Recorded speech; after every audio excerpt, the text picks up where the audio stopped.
ChatGPT said. The night Zira was born, the sky held no stars. Even the moon, pale and weary, hid behind a veil of thick clouds. A windless stillness cloaked the village of Obira, and the usual song of crickets, frogs, and nocturnal birds fell silent, as if nature itself held its breath. Inside a clay-walled hut near the edge of the village, the cries of labor had long faded. Sweat glistened on the brow of the dying mother, Ebony, her eyes glazed with both agony and anticipation. The midwives, hardened women who had seen death dance too many times before, moved quietly around her. The baby slipped into the world without a single sound, not a wail, not a cough. Just silence. One of the midwives held up the infant, squinting in the low firelight. She breathes, she whispered, placing the tiny girl on her mother's chest. But Ebony did not respond. Her breath had stilled with her daughter's arrival, her lips parted in what looked like relief, or surrender. The child came with the silence of spirits, another midwife murmured, making the sign of protection across her chest. They buried Ebony at dawn, wrapped in palm leaves, her face still streaked with sweat. The elders named the child Zira, meaning quiet wind. But the name didn't hold for long. Whispers began before she could walk. Children called her Mzimu, ghost girl. The word caught like smoke in the mouths of villagers, spreading fast and wide. They said she never cried. Not when she was hungry. Not when she fell. Not even when she was burned accidentally by a pot of hot porridge. The only sound she made was a soft hum when she was alone, a sound that made the hair on grown men's necks stand. Her eyes unsettled people. In daylight, they seemed to shimmer like wet stones, catching the sun in unnatural ways. At night, they glowed faintly, like embers that refused to die. Some said when she looked at you, you felt the weight of every ancestor who had ever lived pressing behind her gaze. Animals reacted strangely to her. Cats slunk after her silently. Dogs barked at her shadow but never dared approach. Chickens scattered as if sensing an unseen predator, while goats stared and bleated low and mournful. Once, a python slithered across the village path and paused in front of her. The girl had only tilted her head and blinked. The python bowed, and slid away into the underbrush. Her grandmother, Mama Joma, was the only one who held her without flinching. Wrinkled and weary, the old woman took her in after Ebony's death and raised her on the outskirts of the village in a hut that leaned toward the forest like it, too, sought distance from the world. Mama Joma had known strange things before, seen things in dreams that later came to pass. The gods speak in riddles, she often said. And sometimes, their riddles are born in silence. She loved Zira, but even she kept rituals between them. Each night, she placed ground cola on the doorstep. Every morning, she whispered an apology to the rising sun before calling Zira to breakfast. She never let the girl bathe in the main river. Never allowed her into the market, and most strictly, forbade her from ever walking near the ancestral shrine at the heart of Obira. If they see you near it, they will believe what they fear, Mama Joma warned, her voice low and trembling. And when people fear too long, Zira, they turn cruel. Zira would nod, silent as always, and watch the shrine smoke drift into the sky from afar, her expression unreadable. No tears. No smiles. Just that haunting stillness. And the air around her never moved unless she willed it. By the time Zira turned 10, the village no longer whispered, they spat. She had grown taller than most girls her age, lean and silent like a shadow always watching. Her skin remained unnaturally pale beneath the sun, and her eyes no longer shimmered, they pierced. When she walked through the narrow footpaths of Obira, children trailed behind her at a distance, tossing pebbles and mimicking her silent steps. They never dared get too close. But their cruelty sharpened as their fear grew. Ghost girl, they called her. Mzimu. The word stuck to her like dust that wouldn't wash off. Her silence only added to their terror.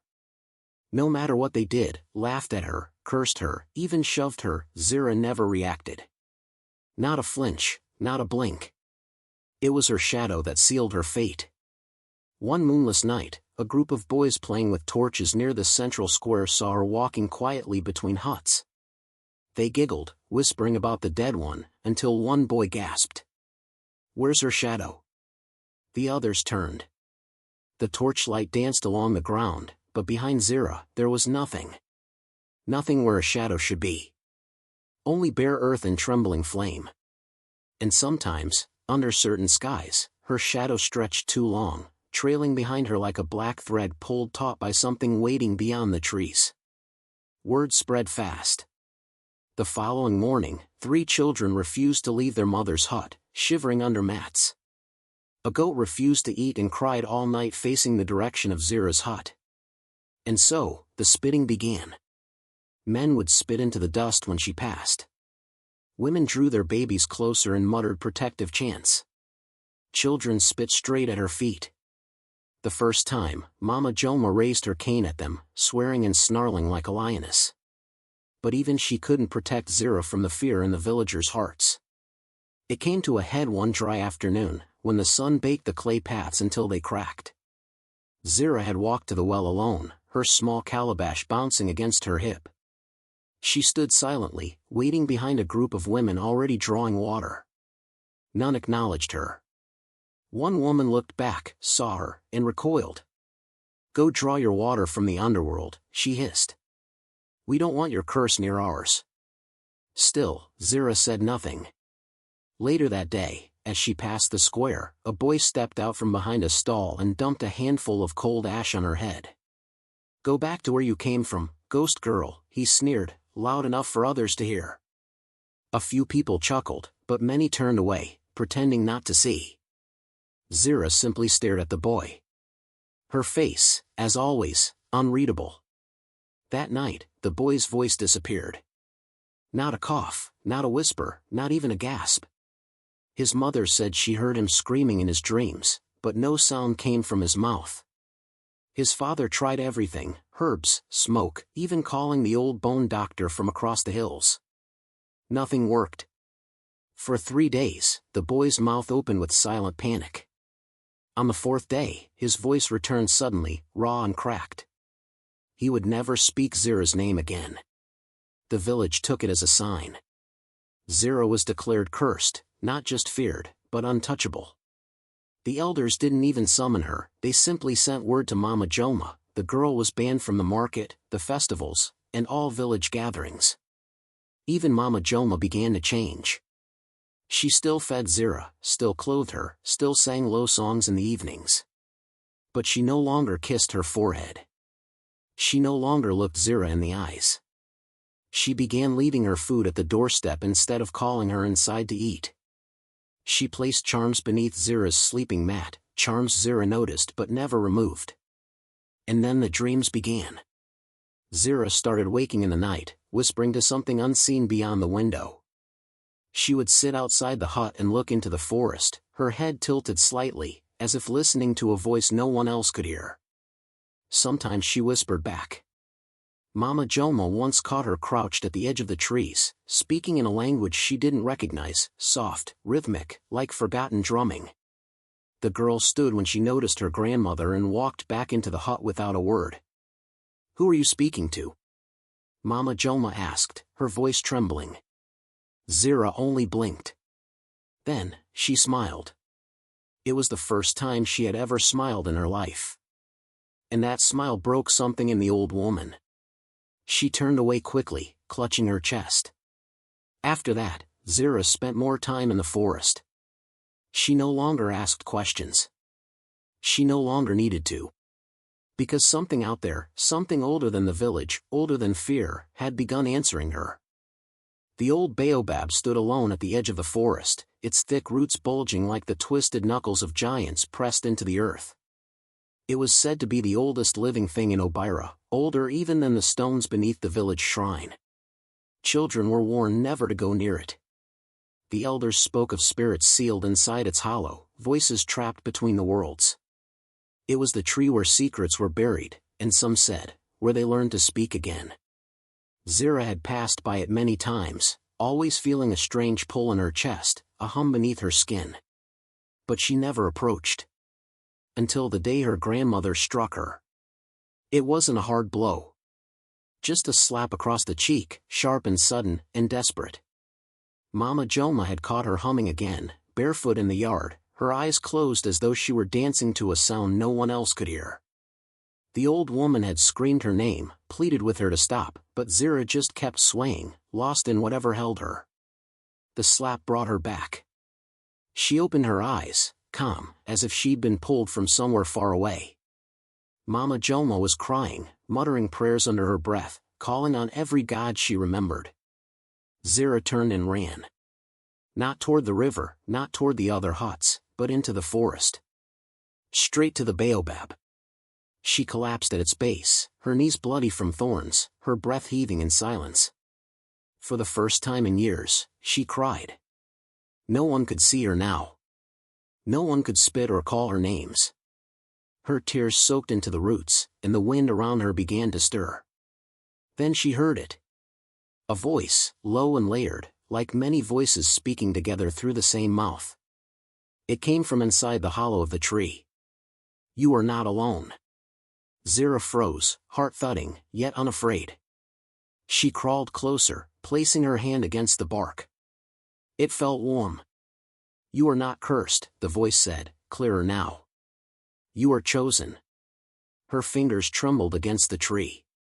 Chosen for what? To carry what they cast out. The hollow deepened as she listened. Not with her ears, but with something deeper. The voice spoke not in words but in knowing. She closed her eyes and saw it, a storm of ancestors swirling in the sky, their drums broken, their voices silenced, cast from the world of the living when the village turned to fear and control.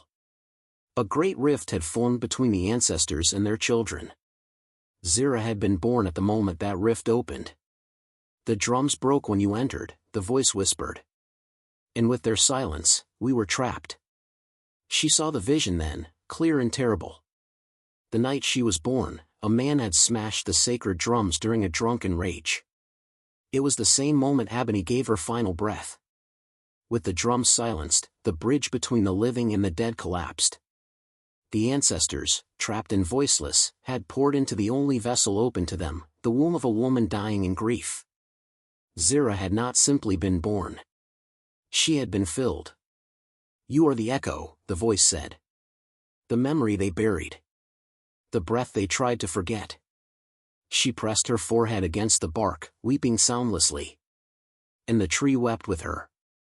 Sap ran down like tears. From that day on, the dreams came. She saw fire licking the walls of the village, smoke curling around choking throats. She saw people running, dust rising so thick they vanished inside it.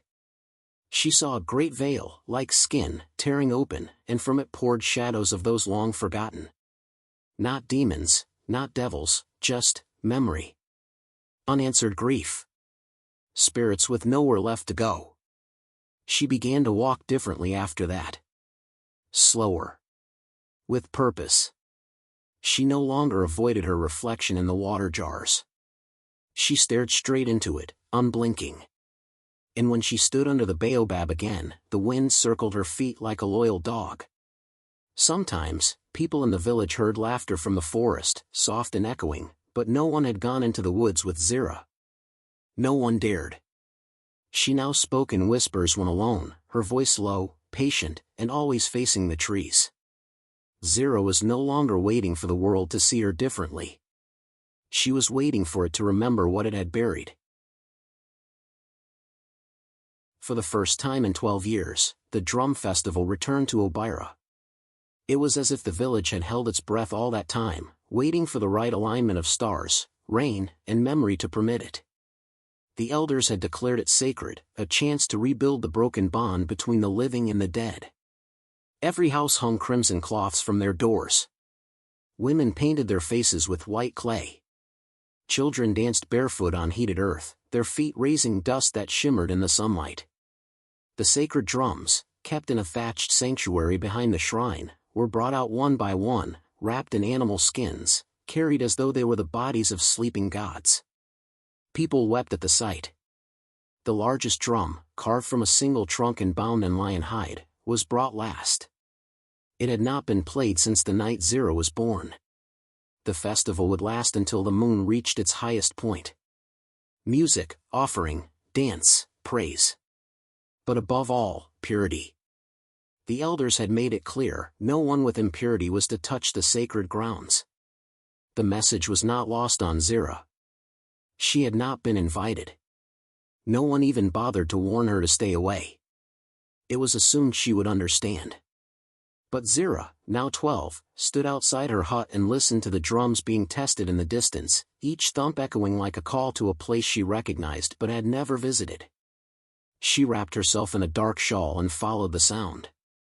She stayed in the shadows, just beyond the torchlight, circling the outer rim of the crowd gathered near the shrine. Her eyes scanned the dancers, the drummers, the spinning priests. Her breath caught when the oldest elder raised his hands and silence fell. They were about to begin.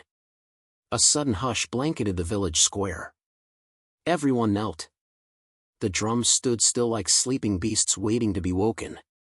A voice rang out, slow, rhythmic, ancient. But just then, a boy saw her.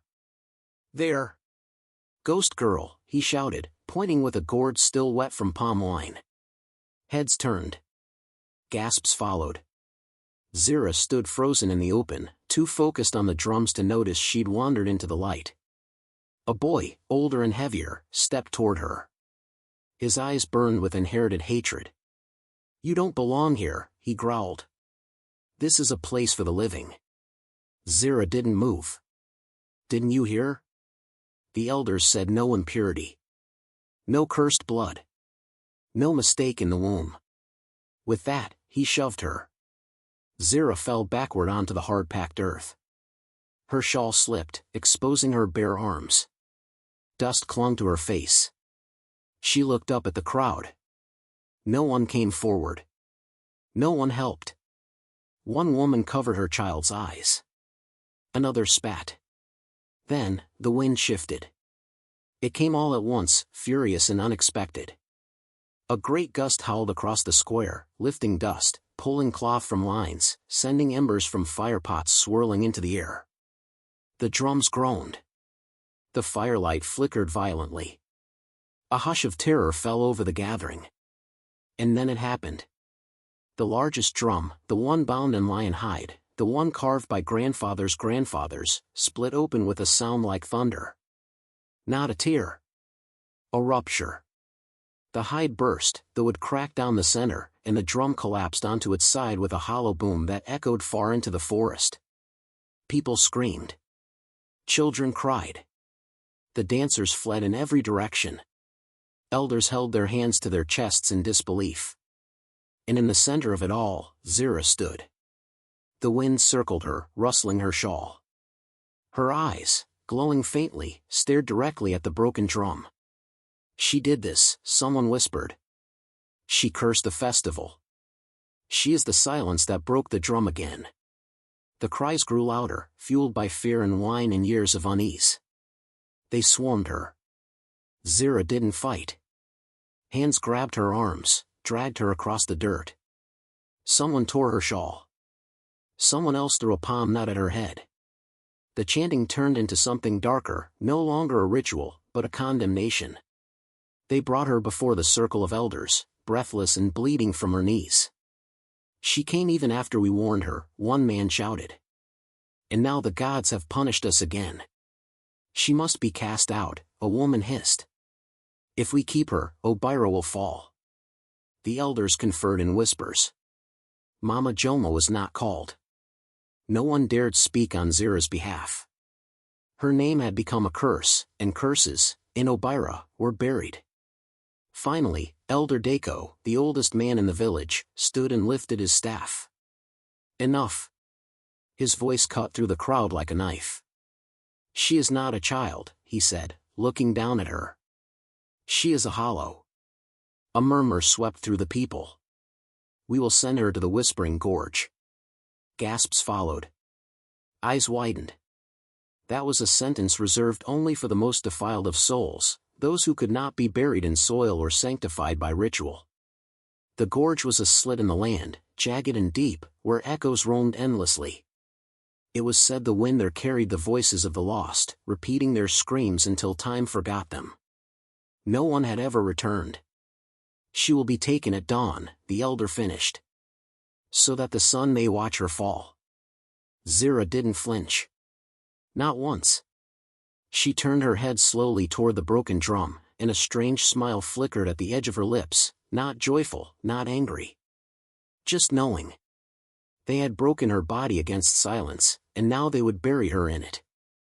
But the gorge did not echo for just anyone. And it did not forget. The dawn arrived pale and cold, as if the sky itself were holding back tears. The village was silent, not with mourning, but with dread. No drums beat. No songs rose. Even the cockerels crowed late, reluctant to greet a day wrapped in shame. They brought Zira to the center of the square with no ceremony. Her wrists were bound with twisted vines, and her ankles hobbled so she couldn't run. But she didn't struggle. She walked beside the guards like a ghost already halfway between worlds. Her hair was loose, tangled from the night she had spent in the elder's hut, kneeling on bare stone. Her face bore no bruises, but her eyes, those strange, glowing eyes, seemed older than they had the night before. No one followed except the sentence-bearers. The rest of the village watched from behind doors and cloth curtains. Even Mama Joma was kept away. The guards had told her she was not permitted to speak. Not even a goodbye. She had tried to scream, tried to claw her way to Zira, but the elders held her back. One told her, "Another word, and you'll follow her." So she had swallowed her tongue like poison and collapsed to her knees, hands pressed to the earth as though hoping to trade her soul for her granddaughters. But no spirit answered.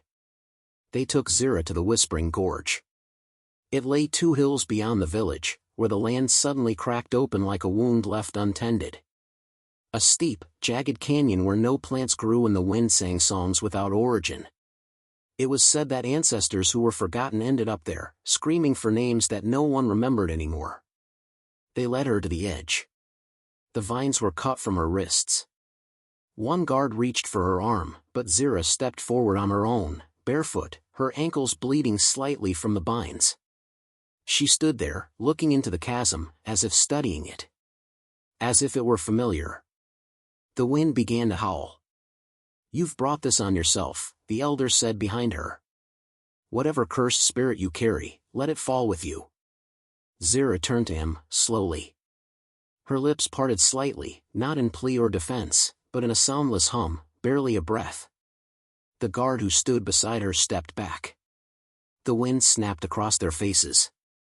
A flock of blackbirds rose from the distant cliffs, startled into the sky. And then she stepped off. Not pushed. Not dragged. She fell. But no scream followed. Only the wind screamed. It howled through the canyon, twisting around the jagged stones, whistling through hollow spaces. The guards leaned over, expecting to see her broken body against the rocks far below, but there was only dust. And a scarf. Her scarf, dark and tattered, caught on a narrow outcrop halfway down, fluttering like a final whisper. "She's gone," one guard murmured. The elder nodded. "May her silence never rise again." They turned and left, the wind still moaning behind them. Back in the village, the sun rose sluggishly, as though reluctant to look down upon what had been done. People emerged from their huts with wide eyes and silent mouths. Children were told not to ask questions. Women lit small fires and sprinkled herbs around their thresholds. The shrine remained untouched, but a shadow passed across its walls at midday. Then came the vulture. It descended slowly, wings spread wide, casting a long shape across the square.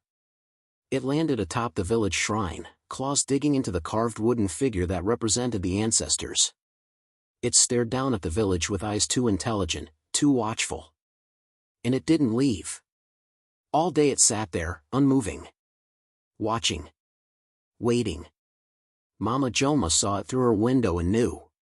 She wept silently, her tears falling into her lap. She lit no candle.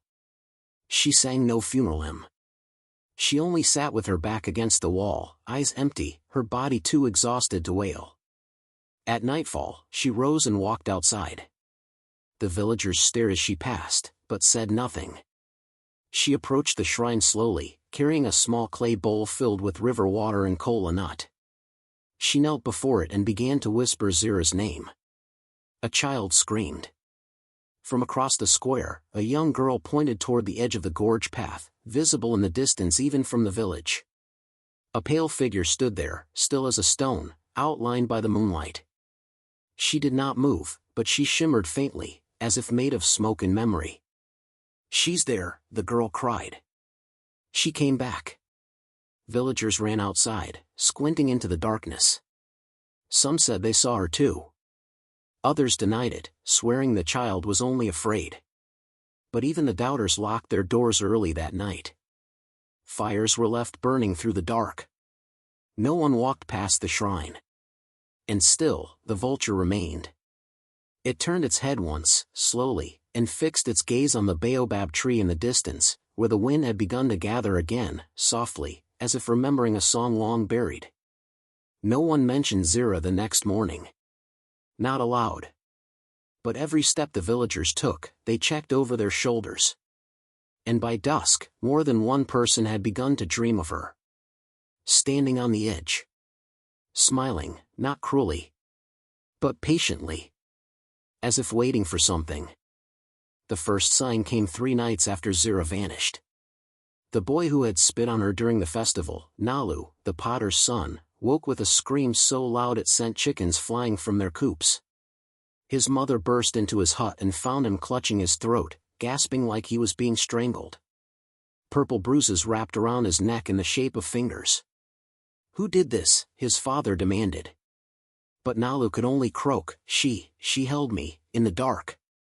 She had no weight. No breath. But her hands were cold. No one said her name. They didn't need to. The village healer smeared charmed clay on the bruises and hung black seeds at Nalu's doorway. But the boy never spoke clearly again. His eyes darted at shadows. He wouldn't eat unless the food was blessed, and even then, he chewed each bite as if it might scream. The next to fall was Elder Hama. The man who had proclaimed Zira impure and ordered her into the gorge began to forget things. First, the name of his grandson. Then his wife. Then where he lived. One morning, he left his compound to fetch wood and never came back. They found his walking stick by the baobab tree, but not him. Only a set of footprints circling the tree 3 times, and stopping. No return trail. Maybe he wandered into the gorge, someone whispered. No, someone else said, the gorge lets nothing back. Not even bones. That night, the air shifted. A strange, heavy warmth settled over the village, even though the sky was clear. Those who still dared to speak her name noticed something odd, a burnt scent, like smoldering ash, creeping into their nostrils. They stopped saying her name. But the dreams didn't stop. In one hut, a girl named Tika, who had once mocked Zira's limp, looked into her cooking pot and shrieked. When her mother rushed in, she found Tika cradling her hand, blistered and red. The pot was overturned, and boiling yam porridge soaked the floor. She was inside it. Tika wept. She looked up at me from the water. Her eyes were glowing. The villagers began to whisper of the ghost girl. But the elders tried to silence the name. They said speaking it gave it power. They told the children not to repeat the tale, and anyone caught saying Zira or ghost girl was made to kneel in the ashes outside the shrine. Still, the dreams spread. People reported feeling watched at night. Some said they heard soft humming, the kind Zira used to make when she walked alone near the wells. Others claimed they saw her scarf fluttering through the trees, though no wind blew. Then came the baobab whispers. It began with the night guards. 2 men stationed near the large sacred tree came running back into the village just after midnight, their faces pale, hands trembling. She's there," one stammered. "We heard her. She's not angry. She's waiting." "For what?" the chief asked. Neither man could answer. So they sent a warrior, Ojin, a brave man who claimed ghosts were tricks of the weak. He carried charms, a lantern, and a sharp spear. He laughed as he walked toward the tree. He did not return. In the morning, the spear was found stuck upright beside the tree, its blade clean, untouched. The lantern lay smashed at its base. Next to it, the earth had been scratched in a spiral. A single word carved in the dirt. Waiting. The chief declared that anyone who spoke of Zira would be beaten. Her name was removed from the village records. Her grandmother was forbidden to speak to others. The shrine was washed with herbs. But none of it stopped the hauntings. The whispers grew louder. Children cried in their sleep. Chickens laid bloodied eggs. Crops withered in the northern fields. And at the edge of the gorge, a strange flower bloomed, one none had ever seen before. It was pale purple, soft as breath, and its scent made people dizzy. The elders tried to burn it. But the flames wouldn't catch. The people began to turn on one another. Accusations flew. It's your fault for watching and doing nothing. You laughed when she fell. You closed your door when they dragged her away. No one admitted guilt. No one sought forgiveness. But every night, someone heard the voice again. Humming. Just a few notes. Melancholy. Familiar. And the word ghost kept slipping into their mouths, at market, by the river, while dreaming. It came unbidden, like a seed buried too deep to dig out. Ghost girl. Even when they tried to say goat or gold, the word twisted. Ghost. Girl. It clung to the air like perfume. It followed them into sleep. It echoed in the rustle of the trees. One morning, the village oracle awoke shaking. She had painted her hut entirely black. Her hands were smeared in soot. When asked why, she whispered, "She's not haunting. She's remembering. And when she's done, she'll return, not to punish, but to finish what we started." They dragged her to the river, bathed her in blessed oil, and locked her away. But the fear had already rooted itself in every heart. Because deep down, they all knew. Zira had not died. They had made her into something else. And whatever she had become was just getting started. The village tried to forget her, but the land remembered. It began with the crops. Leaves yellowed before their time, stalks bowed though the rains had been kind, and roots turned black and hollow as if something had drunk all the life from the soil. In the northern fields, where children once played among millet rows, only dust remained now, brittle, hot, and sour-smelling. Then came the animals. The goats, heavy with kids, began giving birth to still ones. Their tiny bodies, curled and silent, seemed peaceful at first glance, until someone noticed their eyes, open and glassy, like they had seen something too large to understand, before taking their first breath. Chickens laid cracked eggs, their yolks the color of blood. Even the village dogs howled at nothing, backing away from empty corners. The elders called a meeting. Their faces, once stern and proud, now drooped with sleeplessness. The lines in their skin had deepened. They no longer looked like leaders, only frightened men playing at control. "It's the shrine," said one. "The spirits are angry. We let filth dwell among us. The land is rejecting our prayers." So they chose to burn it, the shrine where Zira had once brought offerings before her exile. It was a small hut made of woven grass and sacred wood, built generations ago to honor the ancestors of the gorge. They lit the fire with ritual chants and cast blessed oil into the flames. It burned fast. The scent of old bark and crushed herbs filled the air. The next morning, they returned to the ashes. And found the shrine standing exactly where it had been. Whole. Untouched. Not a single scorch mark on its frame. Gasps flew through the crowd. Children clung to their mothers. Even the elders stepped back, their feet unsure.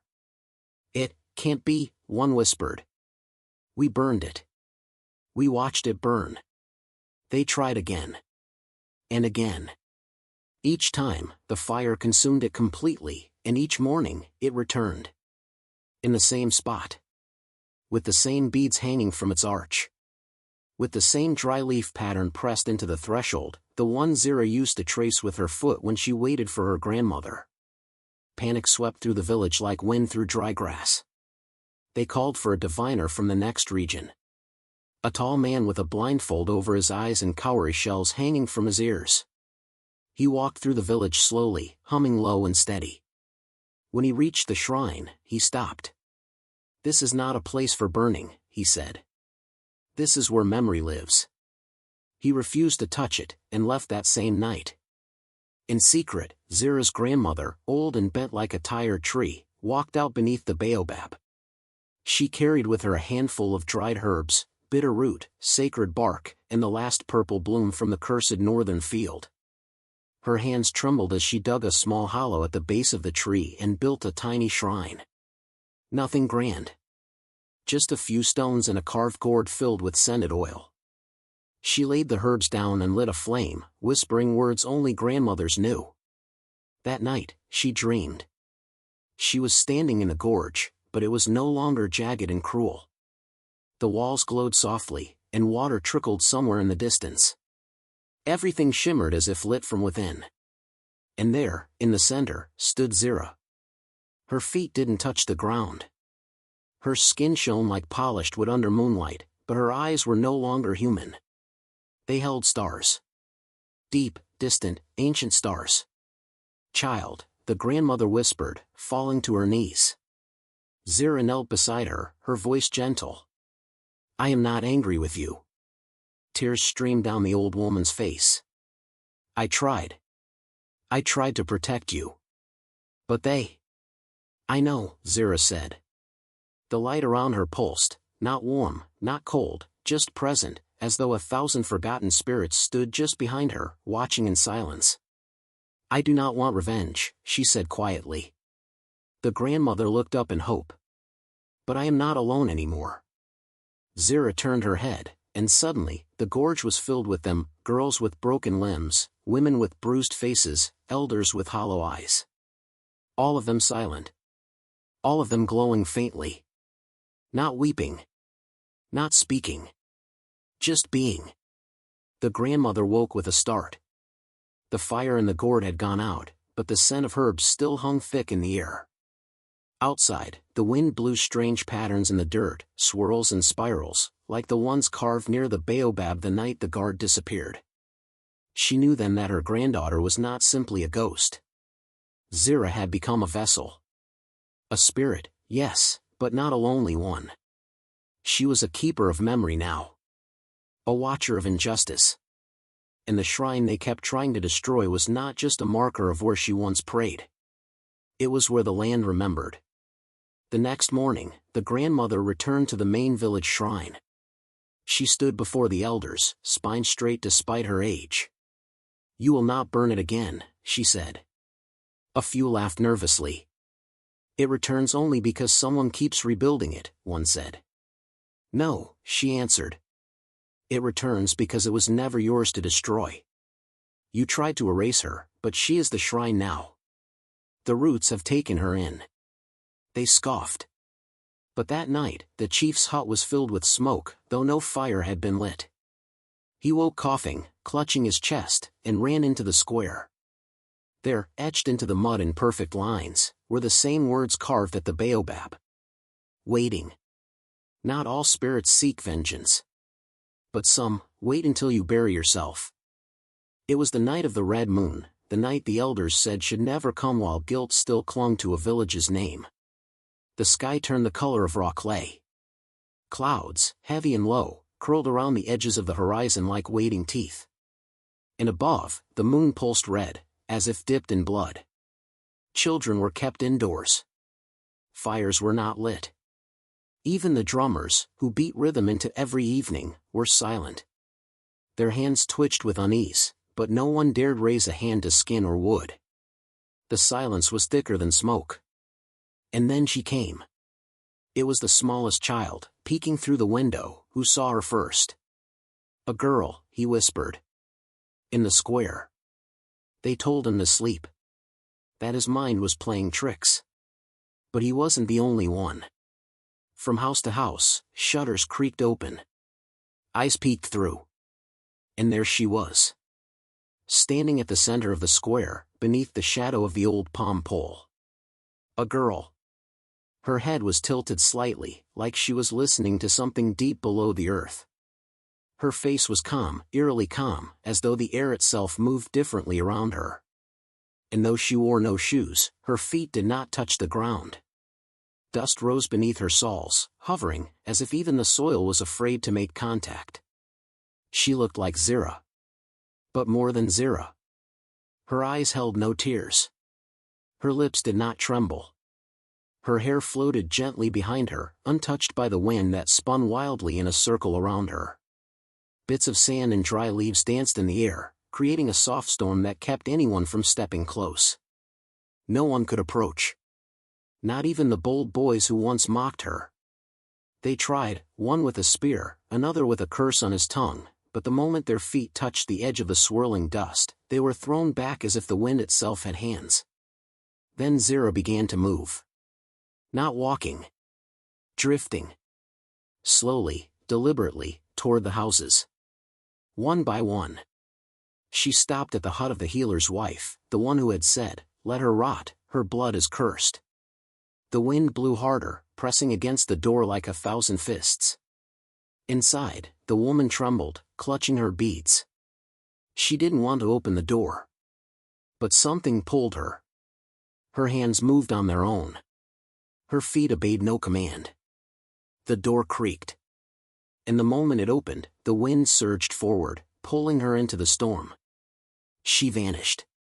No scream. No trace. Just the hollow thud of the door swinging closed behind her. Zira moved on. To the home of the man who spat on her when she passed. The one who said, "Witches deserve no bread." His door shook on its hinges. His sons hid beneath the bed. But the knocking was not from fists. It was the wind. Rhythmic. Like a heartbeat.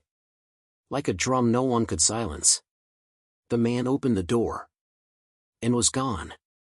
She moved from house to house, not speaking, not harming with her hands. Just standing. Just watching. Letting the wind choose. Those who had thrown stones. Those who had laughed when she cried. Those who had looked away when her screams echoed from the gorge, the wind remembered all of them. And it chose. Some huts were spared. Others stood empty by dawn. The village gathered at the edge of the square, but no one dared enter. They tried to beat the drums, to call the ancestors, to beg the gods. But their drums would not speak. The goatskin heads would not echo. The wood was cold and mute beneath their hands. No chant held rhythm. No prayer rose. It was as if the village itself had lost its voice. Then someone cried out and pointed to the old baobab. It glowed. Not with fire. Not with lightning. But from within. Pale golden light shimmered through the bark, pulsing in time with the red moon above. The carvings on its trunk, the ones Zira's grandmother once traced when whispering protection prayers, now burned softly like coals. Roots lifted slightly from the ground, curling like fingers. And standing at the base of the tree, was Zira. Not the drifting spirit in the square, but a second vision. As if the baobab had grown a memory. This Zira was younger. Her eyes filled with tears. Her hands clutched a bowl of food, the same one she used to carry to the shrine. She looked up. And for a moment, the two Ziras, the weeping memory beneath the tree and the wind-wrapped figure in the square, seemed to see each other. Then, together, they turned. And vanished. The wind dropped. Dust fell. The sky lightened, though the red moon still hung heavy. The square stood empty once more. No footprints marked where she had hovered. No sound followed her departure. Just silence. And missing names. The elders did not speak that night. The drummers did not return to their drums. And beneath the baobab, the tiny shrine built by a grandmother's trembling hands flickered gently back to life. Zira had not come for revenge. She had come for remembering. For reckoning. And in the moonlight, she walked not as a girl who was cast out, but as something far older than their guilt, something the land would never again let them bury. The years moved on, but not forward. The village carried time like a curse, too afraid to speak its name. Children born after Zira vanished grew up with tight lips and wide eyes. They were taught not to ask about the baobab tree. Not to ask why certain huts remained abandoned, sealed with red earth and salt. Not to ask why the drums sometimes shuddered on their own, though no hands touched them. They never heard her name aloud. Yet they knew it. It clung to the wind that rustled the thatch roofs at night. It was stitched into the silence between lullabies, in the way mothers paused before finishing a line, glancing toward the window. It curled beneath their beds like mist, thick with the weight of what had been done. The baobab, once a place for village meetings and children's games, now stood alone. No one sat beneath it. No one touched it. Not even the goats grazed near its roots. At night, its glow pulsed faintly, too soft to call fire, too steady to be moonlight. Just enough to remind them, she watches. Some said the bark hummed if you got too close. Others said nothing, because their children had started to dream. One girl, barely 7, woke up each night at the same hour, her eyes wide with tears. She never spoke of what she saw. But her mother found her drawings, a floating girl, eyes closed, surrounded by wind in a swirling halo of bones and birds. The elders whispered prayers, but their words fell like ash. The ground itself seemed to reject them. And the ones who had mocked Zira most. They aged quickly. Their eyes grew sunken. Their laughter, once cruel and loud, became twitchy and nervous. They started seeing her. Not always in the open. Not like that night beneath the red moon. But in the corners of mirrors. In firelight reflected on clay walls. In the shape smoke made before it vanished. One man claimed she hummed in his ears while he slept. Another said her footprints walked beside his in the dust, though he was alone. The merchant, Mabuto, who had once thrown spoiled meat at her feet and laughed, tried to leave the village altogether. At dawn, he took his cart and oxen and headed toward the western road. By nightfall, he was back at the gate. He didn't even realize. He tried again the next day. Took a different path. This time on foot. Same thing. Again and again, he left, and always returned, eyes blank, sweat soaking his tunic. Someone finally asked him what he saw out there. Mabuto whispered, "I walked far. Far as the stars. But the road was made of her bones." And every sign pointed home. He stopped speaking after that. People say he now sits by the river all day, afraid to touch the water. And all the while, the spirits whispered. She does not hunt all, only those who tried to bury her while she breathed. It was not revenge. It was remembrance, woven into the roots of the land, into the mouths of those too afraid to speak but too haunted to forget. Soon, the stories traveled. Travelers carried them in silence. A drumbeat avoided. A child with dark eyes and dreams they wouldn't explain. Other villages began to murmur her legend. She walks wind-footed beneath the moon. She sees through bark and bone. She was not buried. She was planted. Zira became more than a girl. She became a proverb. A warning mothers whispered to their sons when they mocked beggars. A hush in the throat of anyone tempted to laugh at the strange or the small. They called her the one who remains. And across lands that had never seen her face, people taught their children. Do not name a child ghost, unless you are ready to greet one. Because some things, once buried in cruelty, grow back with roots too deep to cut. And eyes that never blink. The sun hung low, honey thick and heavy over the horizon, casting long shadows from the baobab tree that had outlived them all, the whispers, the fear, the forgetting. Its trunk, wide as 3 houses, bore no carvings. No child dared mark it. And yet, something ancient shimmered just beneath the bark, like the echo of a name still too sacred to carve. Beneath the great tree, 7 girls gathered in silence. Their feet were bare, their hair braided with red string and river shells. Each one carried a small offering, a handful of herbs, a carved bead, a folded piece of cloth. They approached the tree one by one, placing their gifts at its roots without speaking. Their faces were solemn, but not afraid. This was tradition now, passed from sister to sister, whispered from mother to daughter. For she was no longer ghost or warning. She was the silent one. The girl named Dammy stepped forward last. The youngest, no more than 10 reigns old. Her eyes lingered on something nestled at the base of the baobab, something that never moved, never rotted, never faded. A scarf. Faded rose gold in color. Soft as cloud light, and untouched by dust or wind. Zira's scarf. Some said it hadn't moved in decades. Some said it moved only when the wind came from nowhere. Dammy placed a tiny clay drum beside it. Her voice was barely a whisper. "This is for your music." Behind her, the other girls hummed. Not a song from the village. Not one from the old festivals. But the melody Zira once sang when no one else would listen. The same tune she whispered to the air as she swept dirt from a hut that wasn't hers. The tune she sang to herself on cold nights when her blanket was taken. The tune they used to mock, now sung like a prayer. A breeze stirred. Soft. Warm. The leaves of the baobab rustled, not harshly, not with warning. But as if exhaling. Dammy looked up sharply. "Did you hear that?" The other girls paused. One of them nodded slowly. "Like, humming." Another whispered, "Like an old drum." Just once. They didn't run. They didn't scream. Instead, they sat in a circle around the tree, holding hands, letting the silence settle over them like a second skin.